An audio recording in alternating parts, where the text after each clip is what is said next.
अभी हम लोग पूरे बिहार में 243 सीट पर लड़ने की तैयारी कर रहे हैं।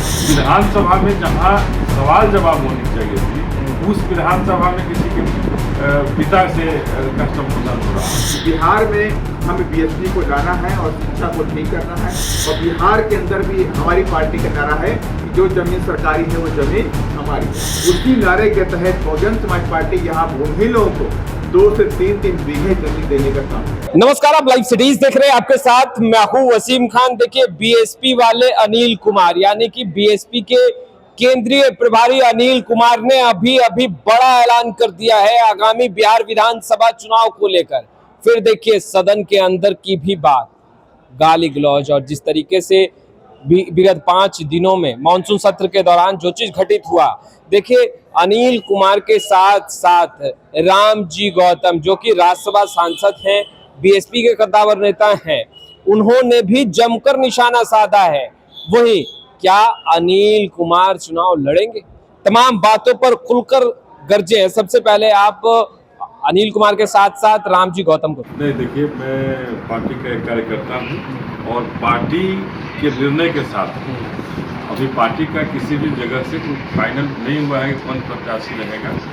अभी हम लोग पूरे बिहार में 243 सीट पर लड़ने की तैयारी कर रहे हैं और 243 सीट पर एक कार्यकर्ता के नाते लड़ने का हमारा प्रयास है कि हम लड़ें और जीतें, और जीत करके जो आज की जो मौजूदा हालात है राज्य के अंदर, जो एक बैसाखी की सरकार चल रही है, कहने को डबल इंजन की सरकार है, लेकिन डबल इंजन का टुकड़ा सामने नहीं आ रहा है कि नीतीश कुमार जी के पीछे कौन सरकार चला रहा है।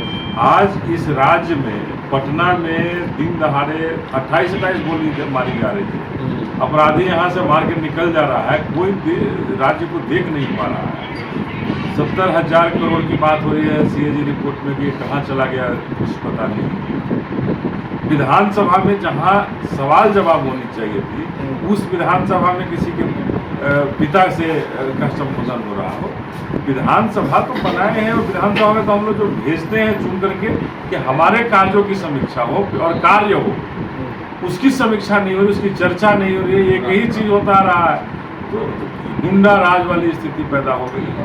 ये हमें तो लग रहा है कि जो डबल इंजन की सरकार एसआईआर करके और अपने जो इनके जो आतंकवाद का जो नाम है उसके सहारे, सामंतवादियों के सहारे चुनाव को कब्जा करना और चुनाव में कहीं ना कहीं एक ऐसे लोगों को जिताने के लिए काम करना जो सामंतवाद और मनुवाद के साथ काम करता है।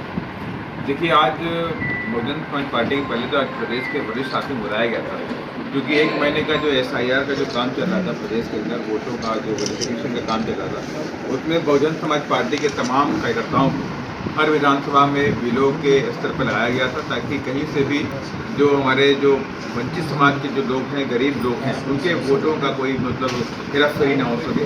तो इसके लिए वो 1 महीने से लगे हुए थे। उसके बाद कल लास्ट डेट है एसआईआर की, और आज बहुजन समाज पार्टी के वरिष्ठ शासन बुलाकर उन्हें निर्देशित किया गया है कि चुनाव का दौर चल रहा है और चुनाव के दौर में हमें बड़ी तैयारी करनी है, और इतनी तैयारी करनी इस बार है कि बहुजन समाज पार्टी के बिना इस बार किसी की भी सरकार न बनने पाए। तो चूँकि आप सबको मालूम भी है कि जो प्रदेश के अंदर जो लंबे समय से जो पार्टियाँ रहीं, और उन लोगों ने सिर्फ प्रदेश को खोखला करने का ही काम किया है, चाहे वो आरजेडी रही हो, चाहे वो जेडीयू रही हो, चाहे बीजेपी रही हो, चाहे कांग्रेस भी रही हो। इन लोगों ने कभी भी बिहार की तरक्की के लिए कोई काम नहीं किया।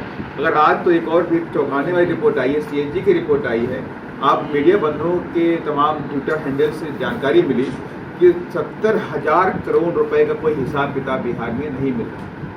70,000 करोड़ रुपए कोई छोटी मोटी रकम नहीं होती। 70,000 करोड़ बहुत बड़ी रकम होती है। अगर 70,000 करोड़ रुपए बिहार में अगर शिक्षा पे खर्च कर दिए गए होते तो आज बिहार शिक्षा के मामले में बिहार नंबर 1 बनता। अगर 70,000 करोड़ रुपए कृषि पे खर्च किए गए होते तो कृषि के मामले में बिहार नंबर 1 होता। अगर बिहार में 70,000 करोड़ रुपए अगर फिशरीज में खर्च किए गए होते तो फिशरीज के मामले में वर्ल्ड में नंबर 1 बिहार बन गया होता। इन तमाम चीज़ों को आप देखिए और दूसरी तरफ से ये कंपेरिजन करिए कि आप बिहार में आपने पिछले 2 से 3 महीने के अंदर देखा कि एक क्रम जारी हुआ पुलों को गिरने का। अगर ये 70,000 करोड़ रुपए आखिर कहाँ गए? पुलों के निर्माण में पुलों के मेंटेनेंस पे खर्चा नहीं हुआ, रोड बनाई नहीं गई। स्कूल का एक बच्चे का वीडियो वायरल हुआ कि बच्चे रो के बोल रही थी कि मैं स्कूल, बारिश होती है तो हम लोग भाग जाते हैं, फिर बारिश रुकती है तो हम वापस आते हैं। तो उसने किसी पत्रकार भाई ने उससे पूछा कि आप चाहती बेटी क्या चाहती हो, तो उसने कोई डिमांड नहीं करी कि अपने घर के लिए मैं अच्छा घर चाहती हूँ, ये चाहती हूँ। कहा बस हम ये चाहते हैं कि मेरा अच्छा स्कूल बना दिया जाए, स्कूल हमारे लिए बना दिया जाए ताकि हम पढ़ लें। तो बिहार के जो वासी हैं कोई भीख मांगने नहीं बैठे, बिहार के लोग चाहते मुझे हक चाहिए। जो शिक्षा का है कि मुझे हक मिलना चाहिए, स्कूल मिलने चाहिए, एजुकेशन फ्री मिलनी चाहिए, रोजगार के अवसर मिलने चाहिए। लेकिन ये चीज़ें बिहार के अंदर किसी भी सरकार ने देने का काम नहीं किया। यहाँ पर गुंडागर्दी, जंगल राज का ही क्रम है और तमाम पार्टियों के लोगों ने इनको सह देने का काम किया। इसी वजह से आज बिहार के अंदर चुनाव के दौर में ये तमाम सारे मर्डर, तमाम सारे हत्याएं देखने को मिली। और उससे पहले भी आपने देखा कि एक क्रम जारी चल रहा था कि बिहार के अंदर दलित बच्चों के साथ में बलात्कार, उनकी हत्याओं का क्रम भी हमने देखा है। तो ये तमाम ऐसी बातें उनको ले करके बहुजन समाज पार्टी ने आर पार की लड़ाई इस बार बिहार में ठानी हुई है कि बिहार में हमें बीएसपी को लाना है और शिक्षा को ठीक करना है। शिक्षा को जिस तरह से उत्तर प्रदेश के अंदर हमने शिक्षा को नंबर 1 बनाया, वैसा शिक्षा को के मामले में बिहार को नंबर 1 बनाएंगे और बिहार से गुंडा राज, जंगल राज को जड़ से खत्म करेंगे। जिस तरह से उत्तर प्रदेश के अंदर से उत्तर प्रदेश के अंदर जंगल राज खत्म हुआ, गुंडा राज खत्म किया गया, उस तरह से बिहार के अंदर भी खत्म करेंगे। और बिहार के अंदर भी हमारी पार्टी का नारा है कि जो जमीन सरकारी है वो जमीन हमारी है। जो भी वंचित समाज के लोग हैं, जो भूमिहीन लोग हैं, उन सभी लोगों को इन सरकारों ने बड़े बड़े वादे किए थे कि हम इतने डिसमिल जमीन देंगे, इनको इतने डिसमिल जमीन देंगे, किसी ने कोई जमीन देने का काम नहीं किया।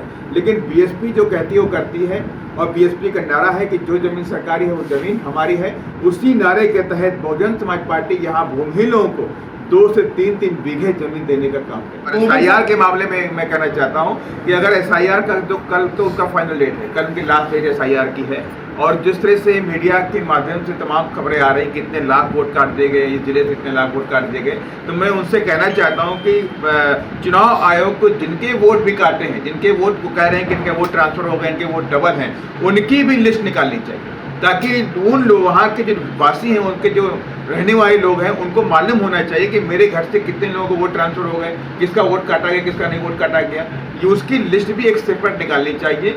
इस पे मैं कहना चाहता हूँ। साथ ही मैं ये भी चाहता हूँ कि SIR के मामले में चुनाव आयोग को सर्वदलीय बैठक बुला करके इस पर कोई ठोस निर्णय लेना चाहिए ताकि बिहार के लोगों का, ज़्यादा से ज़्यादा लोगों का वोट न कटने पाए।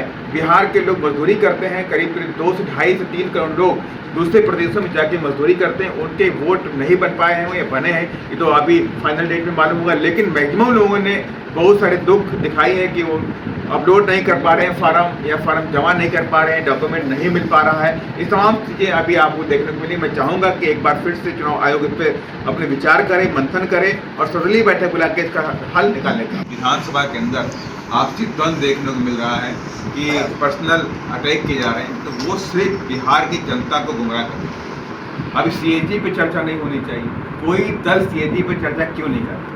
CAG का पैसा 70,000 करोड़ रुपए जो बिहार वासियों का हक था, उनके खून पसीने कमाई थी, वो पैसा आखिर कहाँ गया?